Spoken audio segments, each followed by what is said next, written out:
যথাবিহিত জাতকর্ম সম্পন্ন ও উপনয়ন সংস্কার। কশ্যপ পুত্রের গলে যজ্ঞসূত্র দিল, আপনে আসিয়া সূর্য গায়ত্রী পড়াইল। বৃহস্পতি আনি দিলা কুশের মেখলা, বসুধারা বসিবারে দিলামি গোছালা। দণ্ড কমণ্ডলু আনি দিলা শশধরে, কপিল বসন দিল আকাশ মণ্ডলী। অন্তরিক্ষ ছত্র দিল মালা সরস্বতী, আনিয়া ভিক্ষার পত্র দিলা ধনপতি। নানা দ্রব্য আনি দিলা নানা মণিগণে, হেনকারে মনে যুক্তি চিন্তিল বামনে। হে মহারাজ, নর্মদা তটে ভিন্ন কচ্ছ নামে একটি সুন্দর স্থান।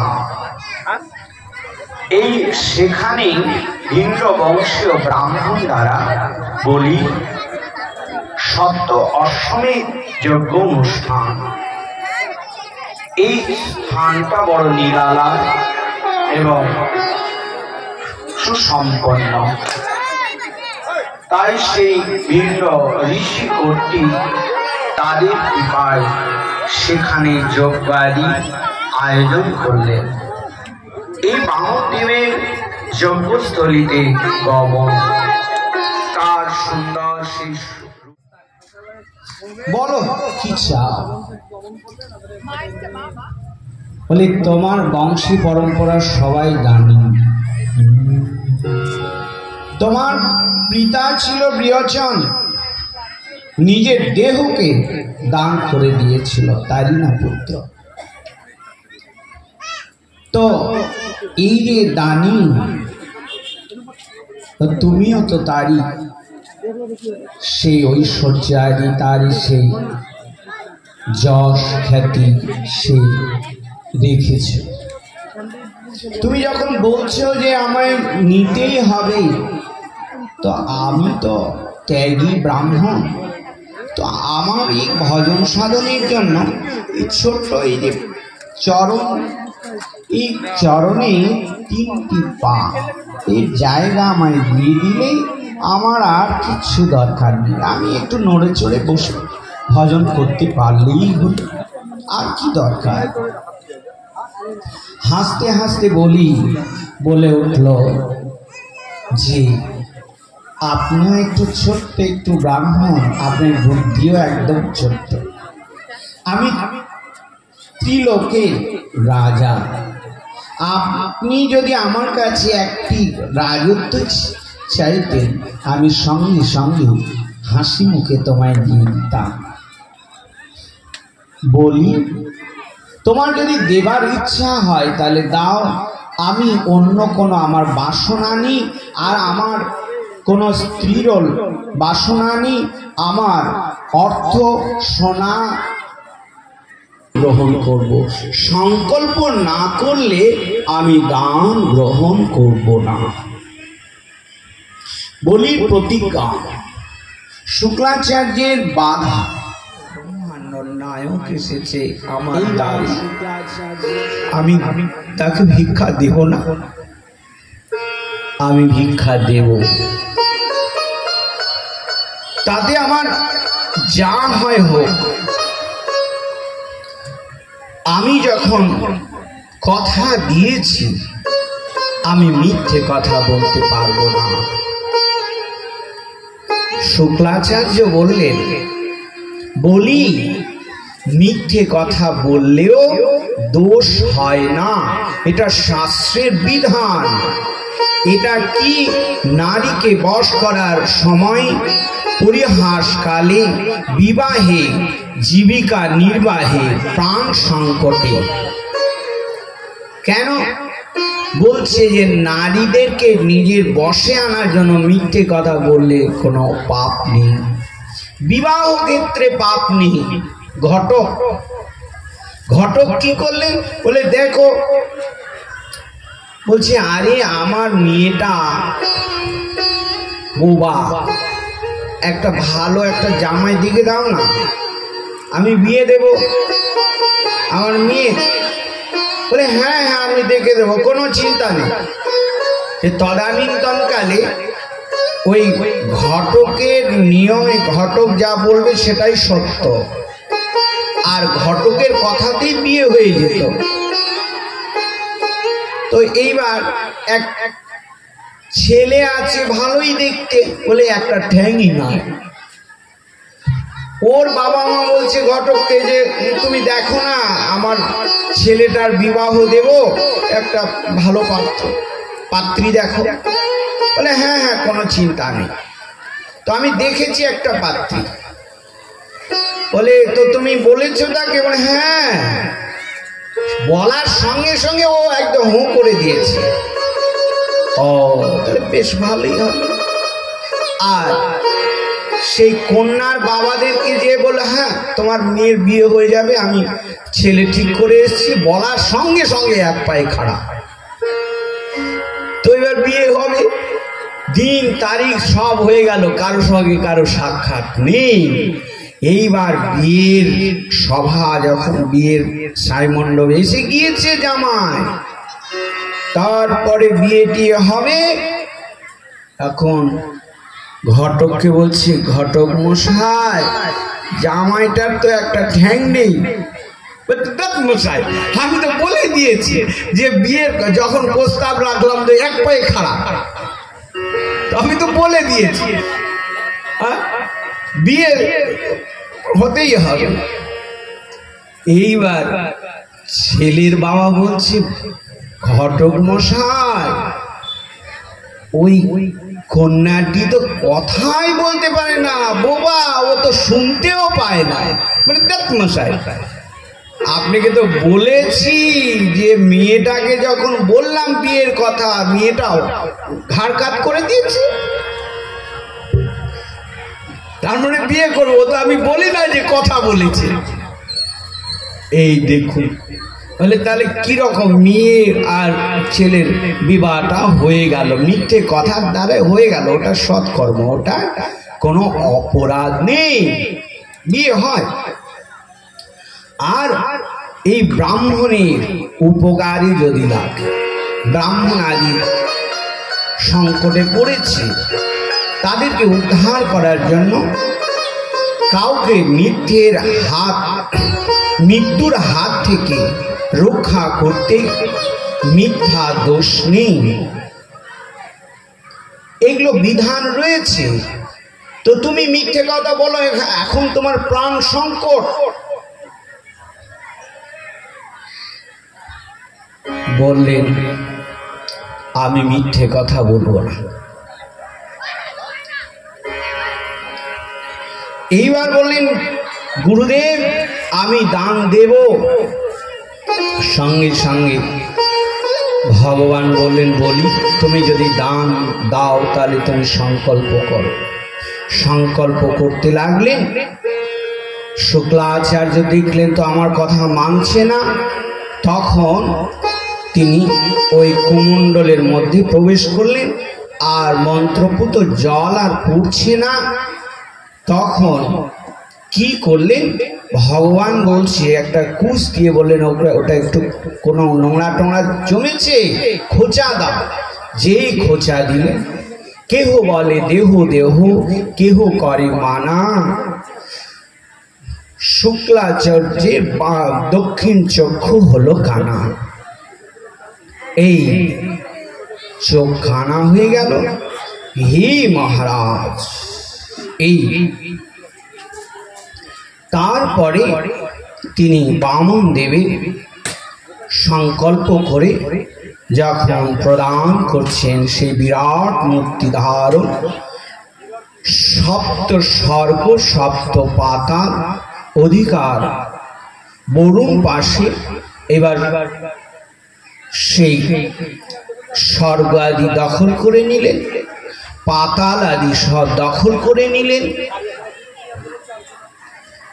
যেই দখল করে নিলেন, সঙ্গে সঙ্গে আর একটা চরণ। এইবার বলি দুটো চরণের জায়গা তো তুমি দিলে, আর একটি চরণের জায়গা দাও। ভগবানকে বলছে যে প্রভু তোমার চরণও নাই, আমার জায়গাও নেই। সঙ্গে সঙ্গে ভগবান বললেন বলি তুমি সংকল্প করেছ, তোমার পাপ লাগবে, তোমাকে দিতে হবে। এই দেখো আমার আর একটি চরণ। সঙ্গে সঙ্গে আর একটি চরণ বের করলেন। সেই চরণ বের করি যখন করলেন, সঙ্গে সঙ্গে বিন্ধা তার স্বামীকে ভৎসনা আদি করতে লাগলেন। কাকে তুমি দান করছো? যার ধন সম্পদ নিয়ে আর তুমি এত আত্ম অহংকারে গর্বিত হয়ে গিয়েছ। হ্যাঁ, এখনো তোমার চেতনা নেই যে স্বয়ং ভগবান, তার কাছে তুমি এখনো কার্পণ্যতা তুমি করছো। কি করলাম বলো? বৃন্দা বলছে এখনো তো তোমার একটা শির ভূমি রয়েছে, তোমার সেই মস্তক। সঙ্গে সঙ্গে সেই মস্তক প্রদান করলেন প্রভু, আমার এই শিরেই প্রদান করো শির ভূমিতে। তিনটি চরণে প্রাপ্ত হলেন। এইবার বলি সব তো দিলে, এইবার তুমি আমায় দক্ষিণা দাও। সঙ্গে সঙ্গে সব কিছু তো দিয়েছেন, তার স্ত্রীকে দক্ষিণা স্বরূপ প্রদান করলেন। হে মহারাজ, তারপরে যখন ভগবান প্রসন্ন হয়ে বললেন বলি তোমার কাছে আমি হেরে গেলাম, তুমি বর চাও, যা চাইবে আমি তাই দেব। সঙ্গে সঙ্গে বললেন যে প্রভু আমার চাইবার আর কি আছে প্রভু, আমি যেন সদা সর্বদাই তোমার চরণে আমায় ঠাঁই দিও। তোমার চরণ সেবায় আমায় নিযুক্ত করিও প্রভু। ভগবান বললেন ঠিক আছে। এইদিকে ব্রহ্মা আদি এসে দেখছেন যে কি ভগবান কে সব দিয়েছে, একটা তুলসী দল দিলে ভগবান তার আত্মা বেঁচে যার ঋণ শোধ করে। আর সেই ভগবানকে যে বলি আজ এত কিছু দান করলো তার কি দেখছেন। ভগবান যেন ব্রহ্মাকে জানিয়ে দিলেন যে দেখো আমি যাকে নিজজন করে দিই তাকে আমি নিঃসহায় করে দিই, যা যে করে আমার আজ তার করি সর্বনাশ, তবু যদি না ছাড়ে পাঁচ তার হয়ে দাসীর অনুদাস। এটাই আমার ধর্ম। ভগবান প্রসন্ন হলেন এবং প্রহ্লাদ আদিকে বললেন যে সুতলে বলি আদিকে নিয়ে যাও, বলি তুমি নিশ্চিন্তে সেখানে ভজন সাধন করো। বলে যথারীতি প্রসন্ন হলেন, আশীর্বাদ করলেন। বলি এবার কৃপা প্রার্থনাদি করলেন, স্তুতিনুতি করলেন। ভগবান চলে যাচ্ছে, বলেছে দাঁড়াও, কোথায় যাবে? তুমি তো বেরোসি বটে, কেন? বলে তুমি জানো না যে জিনিসটা দান করে দেয় সেই দানটা কখনো আবার ফিরিয়ে নেওয়া যায় না। তো তুমি দান করেছো তো তোমার পাপেরও ভয় নাই? যে বস্তুটা তুমি দান করে দিয়েছো আবার সেই বস্তুটাকে তুমি কি করে নিয়ে যাচ্ছ? তখন বলিকে বললেন, বলি কি আমি নিয়ে যাচ্ছি বল। তখন বলি কাঁদতে কাঁদতে বলল, প্রভু যে চরণ তুমি আমার মস্তকে দান করেছ আর সেই চরণ নিয়ে তুমি কোথায় যাবে বলো? ভগবান কাঁদতে কাঁদতে বললেন, বলি হেরে গেলাম তোর কাছে, আর যাব। সেই বলি কাছেই তার দাঁড়ি হলেন। ভগবান কি বললেন, যে প্রভু আমি যেন বেরোতেও তোমাকে দেখি আর প্রবেশ করতেও যেন তোমাকেই দেখি, তোমাকে ছাড়া তোমাকে ব্যতীত যেন আমার কিছুই না দেখতে, অর্থাৎ ভিতর বাহির যেন ভগবানময় হয়ে যায়। হে মহারাজ, সেই বলি প্রসন্ন হলেন বলিকে এবং তিনি দাঁড়ি হয়ে থাকলেন। এরপরে ধন সম্পত্তিতে মদমত্ত হয়ে পুরুষ আত্মবিস্মৃত হয়। অতএব সেই ঐশ্বর্য থাকতে কি কোনো ব্যক্তিও যথার্থ স্বরূপ আত্মতত্ত্ব জানতে পারে? অতএব সেই লক্ষ্মীকে অপহরণকারী মহান শ্রী উপকারী বন্ধু হে জগদীশ্বর, সকলের অন্তর্যামী সর্বলোকে সাক্ষী নারায়ণ আপনাকে বারংবার প্রণাম।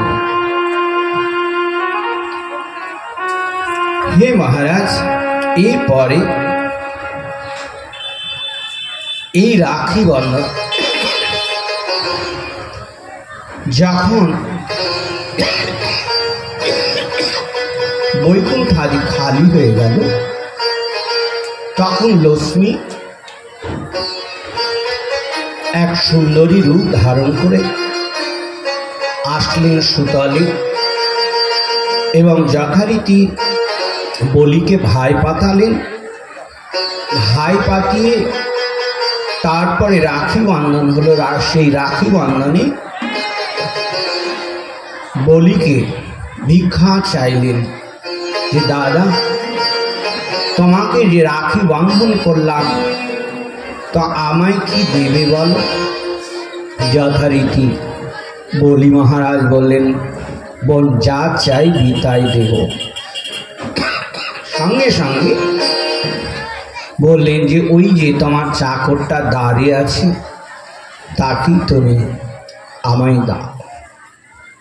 তারপরে বললেন তুমি কি? সেই লক্ষ্মী দেবী সাক্ষাৎ তিনি তার রূপ ধারণ করলেন এবং ভগবান নারায়ণকে নিয়ে বলিকে আশীর্বাদ করে যথারীতি অবস্থান করলেন। হে মহারাজ, অষ্টম স্কন্ধ সমাপ্ত, নবম স্কন্ধের প্রারম্ভ।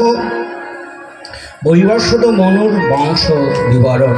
ব্রহ্মার পুত্র মরীচি, তার পুত্র কশ্যপ। এই কশ্যপের সঙ্গে দক্ষ কন্যা অদিতির বিবাহ হয়।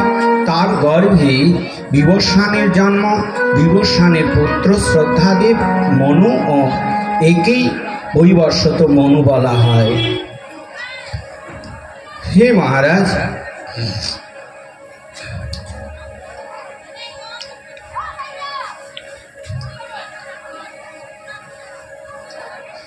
রাজা ইক্ষ্বাকু নিগ স্বরজাতি দৃষ্ট কেতু কুরুষ নারী সন্ত পিষদ্র নভক কবি। নভকের পুত্র নাভাক, নাভাকের পুত্র মহারাজ অম্বরীশ। এই অম্বরীশের চরিত্র তোমাকে জানাই। রাজা অম্বরীশের অপতিত ভজন নিষ্ঠার দৃষ্টান্ত তোমাকে জানাই। এই রাজা অম্বরীশ তিনি একক নিষ্ঠা নিয়ে তিনি ব্রত আরম্ভ করলেন। 1 বছরের ব্রত সংকল্প নিয়েছিলেন। জগতে তার খ্যাতি হয়ে গেল। এই জগতে যখন প্রচারিত হতে লাগলেন, হে মহারাজ, রাজা অম্বরীশকে পরীক্ষা করার জন্য দুর্বাসা আগমন হলেন। সেই ব্রতের পারণের দিন আসলেন। সারা রাত্রি জাগরিত করেছেন। সঙ্গে সঙ্গে সেই অতিথি দুর্বাসাকে দেখে প্রণাম আদি করলেন। প্রণাম আদি করে স্তুতিনুতি করে বললেন, হে সাধু, হে ঋষিবর, আপনি কৃপা করে এই গৃহ জীবকে পবিত্র করার জন্যই আপনি আগমন হয়েছেন, তো কৃপা করে আতিথ্য গ্রহণ করুন। দুর্বাসা বললেন, তথাস্ত, আমায় একটু তৈল দাও, আমি স্নান করে আসি। তিনি ত্রিকালজ্ঞ ছিলেন যথারীতি। তিনি ধ্যানস্থ হয়ে থাকলেন। গিয়ে এইদিকে পারণের সময় অতিবাহিত হচ্ছে। শাস্ত্রে রয়েছে পারণ একাদশী যে যেরকমই করুক, যদি পারণ সঠিক সময় না করে তাহলে 1 বছরের যে ব্রতের ফল সব নষ্ট হয়ে যায়, একটা ব্রত নষ্ট হলে। তার জন্য অম্বরীশ তিনি কি করলেন, যথারীতি বয়োজ্যেষ্ঠ সাধু সন্তদেরকে ডেকে বললেন, আমি এখন কি করি, আমায় উপায় বলে দিন। তারা চিন্তা করলেন যে অতিথি রেখে ভোজনও করা যাবে না, আর অতিথি তো আসছেও না। তখন তারা বিধান দিলেন যে তোমরা এক কাজ করো, যথারীতি তুমি 1 গুণ্ডুস জল তোমার বদনে দিয়ে দাও, তাতে তোমার পেটও ভরবে না, জল পানও হবে না। আবার যেহেতু তুমি নির্জলা করেছো, তাতে ব্রত পালন হয়ে যাবে। শাস্ত্রের বিধান, এই শাস্ত্রের বিধান অনুসারে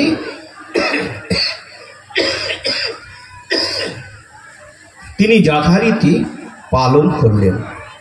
সঙ্গে সঙ্গে দুর্বাসা এসে হাজির হলেন এবং তিনি ক্ষুব্ধ হয়ে গেলেন। ক্ষুব্ধ হয়ে বললেন, দুষ্টাচার, তোমাকে জগতের সবাই তোমার নাম করে, তোমার প্রশংসা করে, তুমি ছল, তুমি কপট, সন্ন্যাসীকে রেখে তুমি ভোজন করে নিলে। সঙ্গে সঙ্গে রেগে কৃত্তাকে ছিঁড়লেন, তার মস্তক থেকে একটা জটা ছেড়ে নিক্ষেপ করলেন। কৃত্তার সৃষ্টি হলো। সঙ্গে সঙ্গে দুর্বাসা বললেন, এক্ষুনি অম্বরীশকে নিধন করো। অম্বরীশ ভগবানের স্তুতিমুতি করতে লাগলেন। সঙ্গে সঙ্গে ভগবানের সুদর্শন এসে হাজির হলেন। হে মহারাজ, এই সুদর্শন চক্রে ওই কৃত্তাকে নিধন করলেন। কৃত্তাকে নিধন করে ছ্যাঁকা দিতে লাগলেন। অগ্নির তাপের মতো দাহিকা জ্বলতে শুরু হলো। দুর্বাসা ছুটতে লাগলেন। ছুটতে ছুটতে 14 ভুবন ঘুরতে ঘুরতে ব্রহ্মলোকে গেলেন। ব্রহ্মা বললেন, এক্ষুনি বেরো বেরো বেরো, তুমি বৈষ্ণব বিদ্বেষী, বেরো, এক্ষুনি বেরো। সেখান থেকে পালিয়ে আসলেন। সঙ্গে সঙ্গে কৈলাসে গেলেন। কৈলাসপতি আশুতোষ বলে, তুমি বৈষ্ণব বিদ্বেষী, বেরো। সে কি প্রভু, তোমার এতদিন ধরে ভজন সাধন করেছি, তোমার স্তুতিনুতি করি, আর তুমি রক্ষা করবে না? কে রক্ষা করবে? বলে, তুমি বৈষ্ণব বিদ্বেষী, তোমাকে ঠাঁই দিলে আমার এই কৈলাসও চলে যাবে, প্রভু আমার প্রতি অপ্রসন্ন হয়ে যাবে, ভাগো এখান থেকে। ছুটতে ছুটতে সেই বৈকুণ্ঠে যে হাজির হলেন। হে মহারাজ, এই বৈকুণ্ঠে ভগবানের স্তুতিনুতি করতে লাগলেন। ভগবানের স্তুতিনুতি করতেই ভগবানকে বলছে, রক্ষা করো প্রভু, আমায় রক্ষা করো, রক্ষা করো।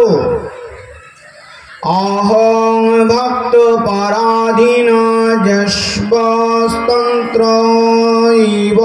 দ্বিজ সাধুর্বিগ্রস্ত হিতয় ভক্তৈর ভক্ত জনপ্রিয় নাত্মনমশাসি মদ্ভক্তৈ সাধুভির্বিনা স্বয়ং চতন্তি কি ব্রহ্মণ যে সঙ্গতি হয়ং পরা।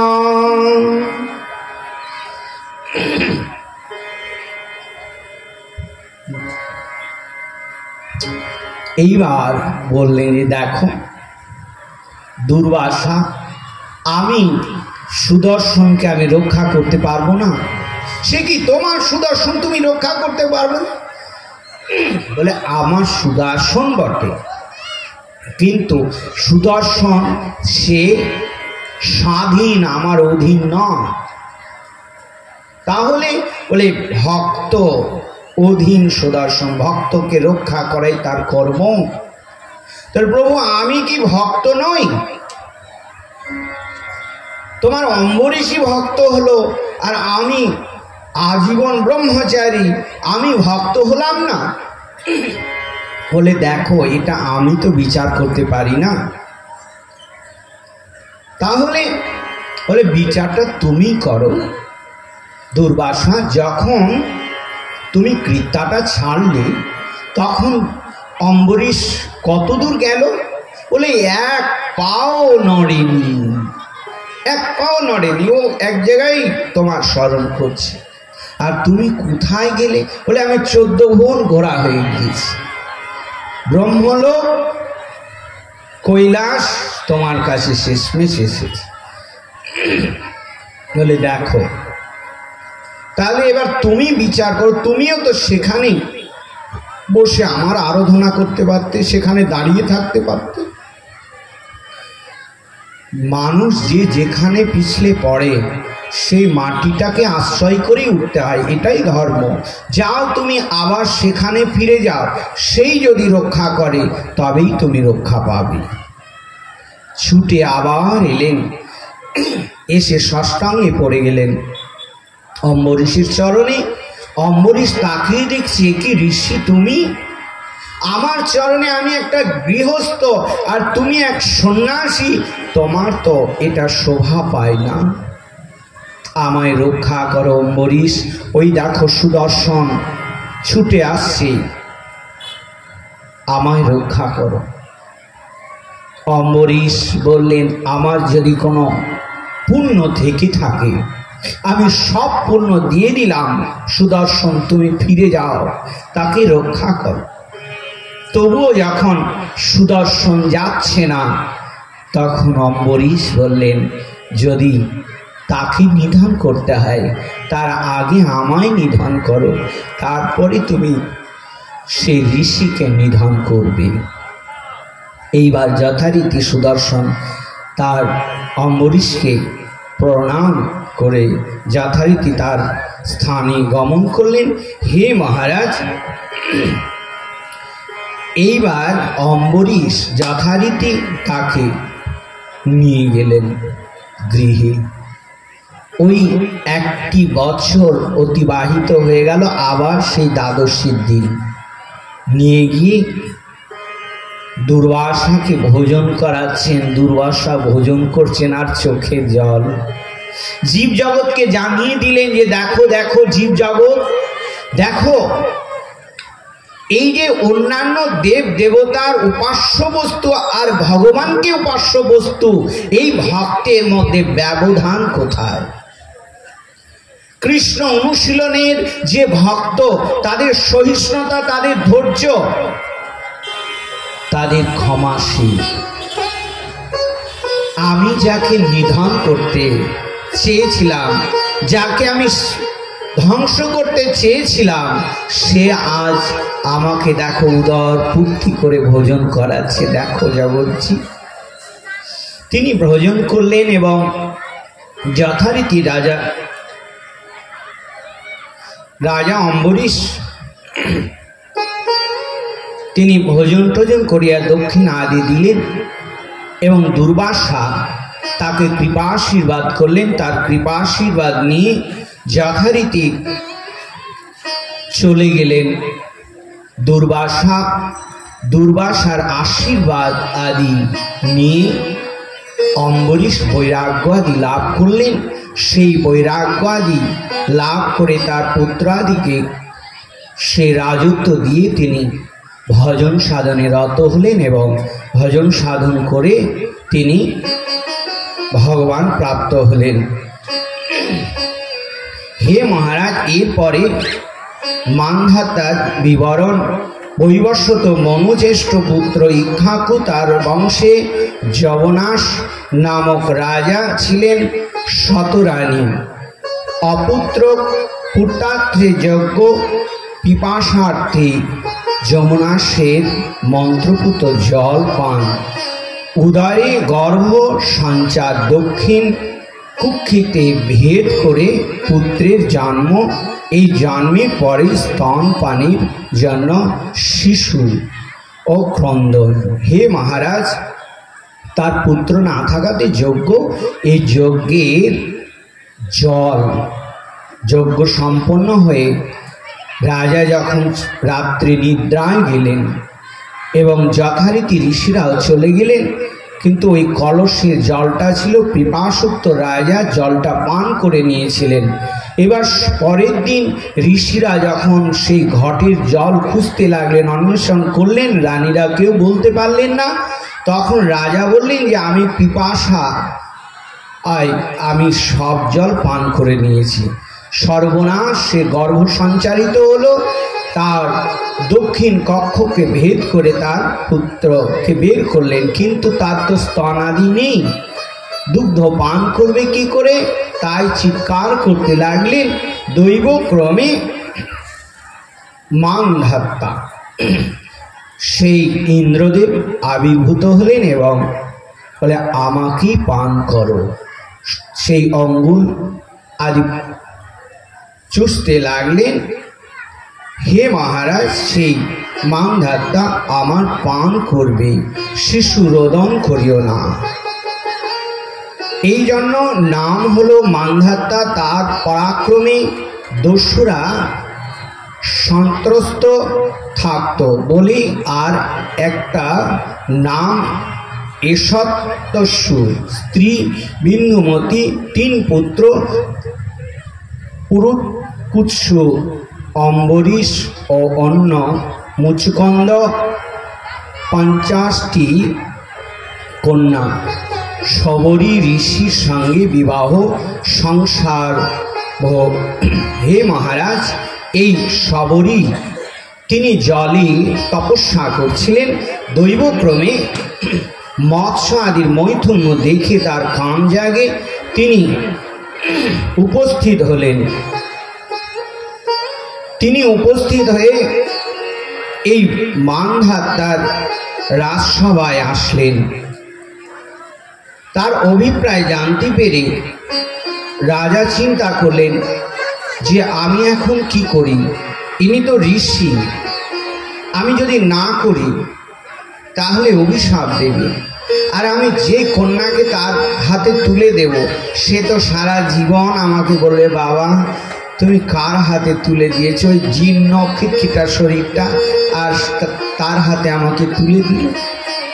তাই তিনি কি করলেন যে যথারীতি চিন্তা ভাবনা করে দেখলেন যে না, কিছুই বলা যাবে না। প্রণাম করে ঋষিকে বললেন, হে ঋষিবর, আপনি অন্দরমহলে যান। ঋষি বুঝতে পারলেন, ও আমার এই জীর্ণ শরীরটা দেখে পছন্দ হলো না, দেখাচ্ছি মজা এক্ষুনি। যথারীতি তিনি একবারে রূপ যৌবনে ভরপুর হয়ে সেই সভাতে গমন করলেন। এক এক করে সব কন্যা, 50টি কন্যাই তাকে মালা প্রদান করলেন। এই 50টি কন্যাকে নিয়ে তিনি তার আলয়ে গমন করলেন। 50টা নগরী তৈরি করলেন এবং সেই এক একটা নগরীতে সব জলাশয় থেকে, খেলার মাঠ থেকে, সব চিড়িয়াখানা আদি বিবিধ পুষ্পদান আদি পার্ক, সব রকম ব্যবস্থা, 50টি মহল তৈরি হলো। এই 50টি মহলে 50টি কন্যাকে নিয়ে তিনি ভোগ করতে লাগলেন। হে মহারাজ, এরপরে যথারীতি রাজা চিন্তা করলেন যে আমার কন্যাগণ কেমন আছে একটু যে দেখি। যথারীতি তিনি যখন আসলেন, বড় কন্যার কাছে আসলেন, মা তুই কেমন আছিস? বলে বাবা আমি খুব ভালো আছি, কিন্তু আমার একটু কষ্ট হয় বাবা। বলি কেন? বলে যে আমার কাছেই তোমার জামাইটা সব সময় থাকে, আর তোমার কন্যা কোনো কন্যার কাছেই যায় না, ওই জন্য আমার একটু কষ্ট হয়। আর বোনগুলো কেমন আছে? ও আর এক কন্যার কাছে গিয়েছে, ও বলছে বাবা আমাকে এত ভালোবাসে জামাই, আমার কাছ থেকে যায় না। এই করতে করতে 50টা মহলে গেলেন। 50টা মহলেই দেখছেন উনি বিরাজ করছেন। আশ্চর্য হয়ে গেলেন। এবার যথারীতি তিনি ভোগ আদি করলেন। এইভাবে ভোগ আদি করে তার সন্তান সন্ততি আদি হলো। তারপরে যথারীতি তিনি আবার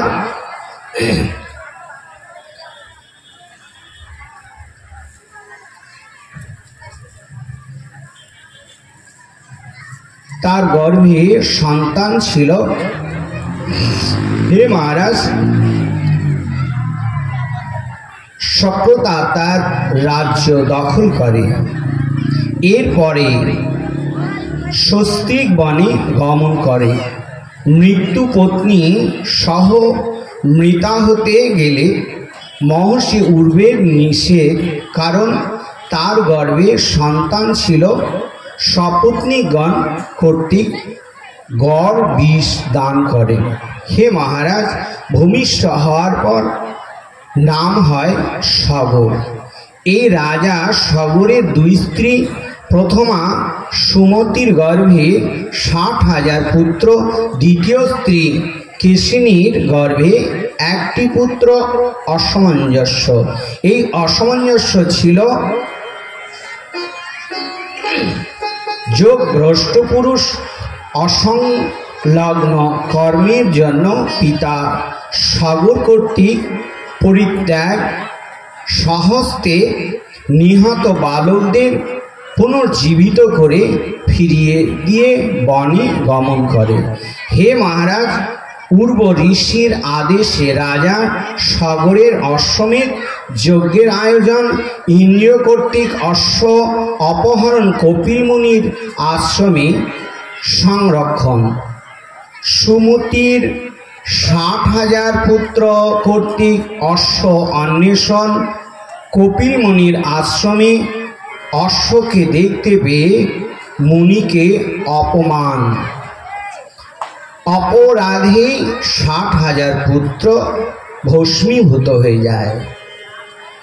হে মহারাজ, এই যে তার 60,000 পুত্র অন্বেষণ করতে গিয়ে দেখছেন কপিল মুনির আশ্রমে তারা ক্রোধান্বিত হয়ে গেলেন। বলছেন যে ঋষির অভিশাপে তারা ধ্বংস হলো না,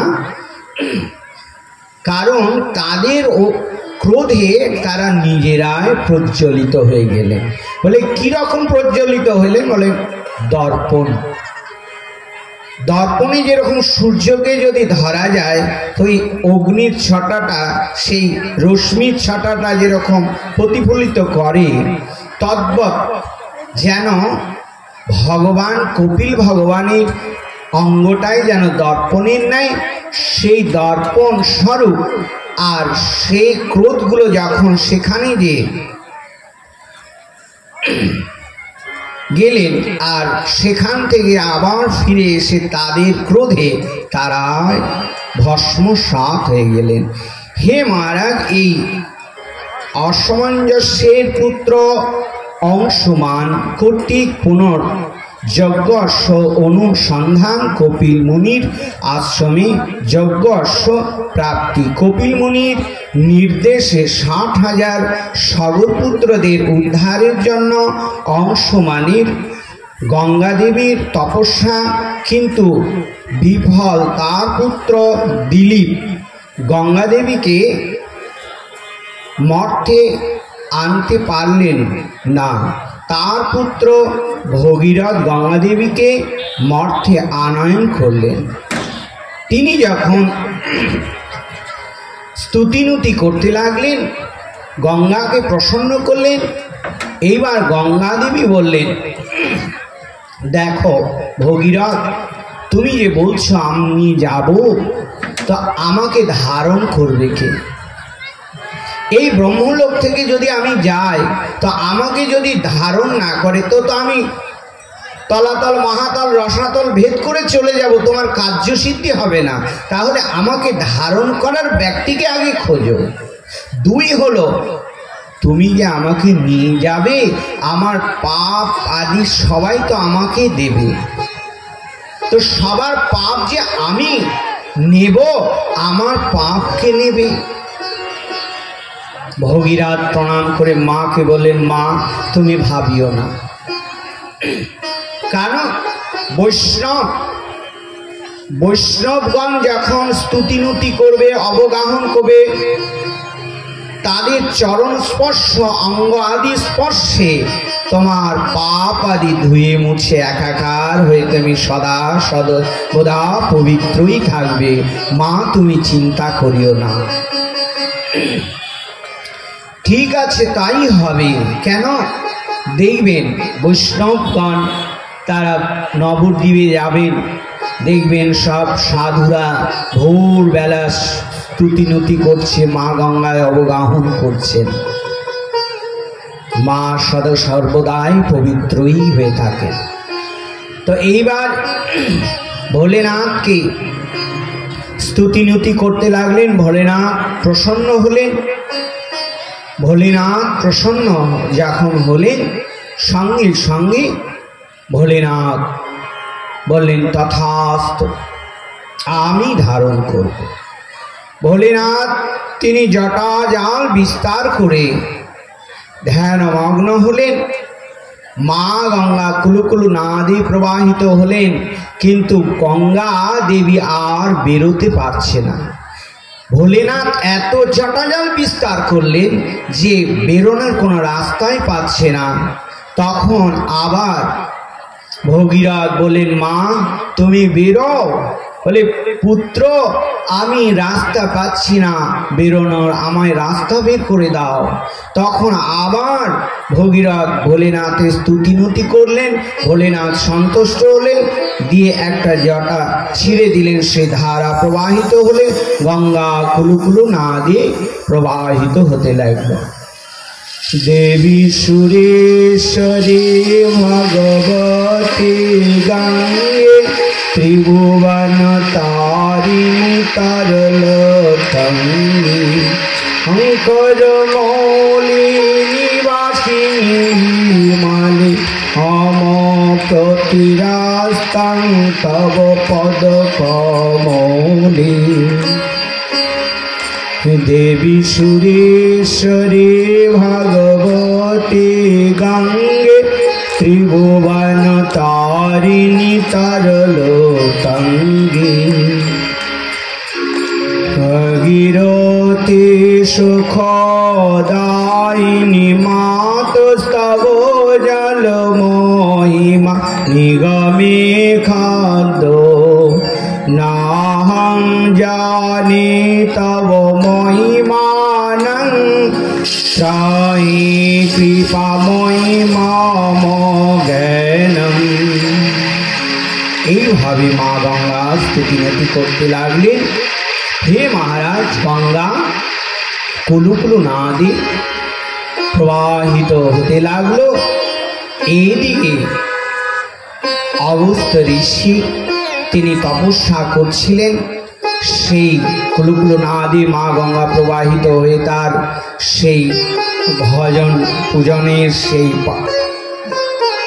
পাত্র আদি ভেসে চলে যাচ্ছে। তিনি ক্রোধান্বিত হয়ে সেই মা গঙ্গাকে পান করে নিলেন। এইবার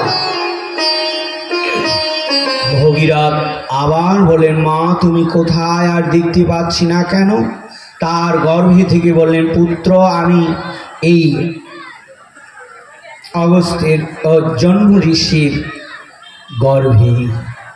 সেই জন্ম ঋষিকে আবার সব ঘটনা খুলে বললেন এবং তার চরণে নিবেদিত করে প্রার্থনা করলেন, হে ঋষিবর আপনি কি করলেন, কৃপা করুন, না হলে আমার ভাইরা উদ্ধার পাবে না। তখন তিনি প্রসন্ন হয়ে বললেন, দেখো আমি ক্রোধের বশীভূত হয়ে আমি ভোজন করেই ফেলেছি, তাহলে তো এখন প্রস্রাবের দাঁত দিয়েও বের করা যাবে না, গুচ্ছের দাঁত দিয়েও বের করা যাবে না, মুখ দিয়েও বের করা যাবে না।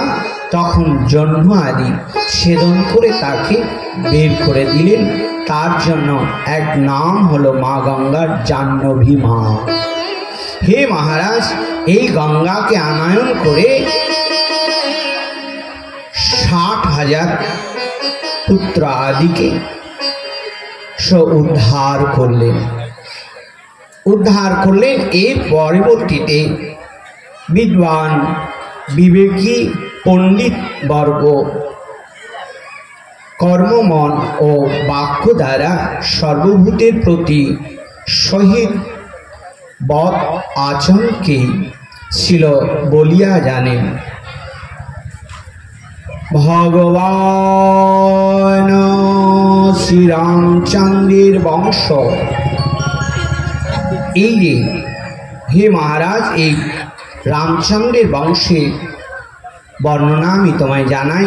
কশ্যপের ঔরসে অদিতির গর্ভে বিবস্বান বা সূর্যদেব, তার পুত্র শ্রদ্ধাদেব বা বৈবস্বত, মনু ইক্ষাকু ভিক্ষুকী ও পুরঞ্জয় বাহ বা ইন্দ্রবাহু, অন্যেনা পৃথু, যমুনাস, দিরাস ও হর্যাস, নিকুম্ভ, বর্হান্নাস ও কৃপাস, সেনজিৎ, যুবনাস ও মান্ধাতা, পুরুকুৎস, এশতস্য, অনরণ্য, হর্যাস ও অরুণ, ত্রিবন্ধ, সত্যব্রত বা ত্রিশঙ্কু, হরিশ্চন্দ্র, রোহিত, হরিত, চম্পক, সুদেব, বিজয়, বৃক, রাহু, সাগর, অসামঞ্জস্য, অংশুমান, দিলীপ, ভগীরথ, শ্রুত, নাভ, অযুতায়ু, ঋত, পর্ণ, সুদাস ও সৌদাস, অস্মক, মূলক, দশরথ ও ইড়বিড় ও বিশ্ব সহ খট্টাঙ্গদেব দীর্ঘবাহু, রঘু, অজ, দশরথ। হে মহারাজ, রাজা রম্পদ ও ছিলেন অযোধ্যাপতি রাজা। দশরথের অন্তরঙ্গ বন্ধু তিনি। অপুত্রক থাকায় দশরথ নিজের একমাত্র কন্যা শান্তাকে দত্তক রূপে রম্পাদকে প্রদান করেন। রম্পাদের রাজ্যে বহুকাল অনাবৃষ্টি হয়। হে মহারাজ, অনাবৃষ্টির জন্য ব্রাহ্মণ আদিকে ডাকলেন। ব্রাহ্মণ আদিকে ডেকে বললেন, তোমরা এখন বিধান করো, কেন বৃষ্টি হচ্ছে না, কি ব্যাপার? তারা তখন ধ্যানস্থ হয়ে জানলেন যে দেবগণ তারা অপ্রসন্ন হয়েছে এই বিভাণ্ডক মুনির ঔরাসে হরিণীর গর্ভে ঋষশৃঙ্গ মুনির জন্ম, তার আগমন। এইবার তাকে আনয়ন করলে বৃষ্টি আদি হবে। এবার যথারীতি মহারাজ তাদেরকে প্রসন্ন করলেন এবং সেই নর্তকী আদি দিয়ে সেই ঋষিকে নর্তক আদির দ্বারায় এবং নারকেল আদি ফল ভোজনের দ্বারা বিবিধ কৌশলের দ্বারাই তাকে বশ করে তার রাজসভায় নিয়ে আসলেন। হে মহারাজ, তারপরে রাজ্যে সুবৃষ্টি হলো। এই সুবৃষ্টি এবং অপুত্রক রম্পাদের পুত্রাত্রী ঋষশৃঙ্গ মুনি কর্তৃক পুত্রীষ্ঠি যজ্ঞ। ঋষশৃঙ্গ মুনি তিনি প্রসন্ন হলেন এবং তার কন্যাকে যখন তাকে প্রদান করলেন, তিনি যজ্ঞ করলেন। এই যজ্ঞ পুত্র লাভ, তার পালিতা কন্যা শান্তার সঙ্গে ঋষশৃঙ্গ মুনির বিবাহ হয়। হে মহারাজ, আর ঋষশৃঙ্গ মুনির আশীর্বাদে রাজা দশরথের 4টি পুত্র লাভ হয়। হে মহারাজ, এই 3 জন স্ত্রী কৌশল্যা ও কৈকেয়ী ও সুমিত্রা 4 পুত্ররূপে শ্রী ভগবান আবির্ভূত হন। এই ভগবান স্বয়ং তিনি জীব জগৎকে শিক্ষা প্রদানের জন্য তিনি 4টি রূপ ধারণ করে এই ধরাধামে আসলেন। কৌশল্যা মাতার গর্ভে শান্তা ও প্রভু রামচন্দ্র, কৈকেয়ী মাতার গর্ভে ভরত, সুমিত্রা মাতার গর্ভে লক্ষ্মণ ও শত্রুঘ্ন। হে মহারাজ, সেই রামচন্দ্র ভগবান কি জয়, রামচন্দ্র ভগবান কি জয়, ভারত লক্ষ্মণ শত্রুঘ্ন কি জয়, श्यावर रामचंद्र भगवान की जय।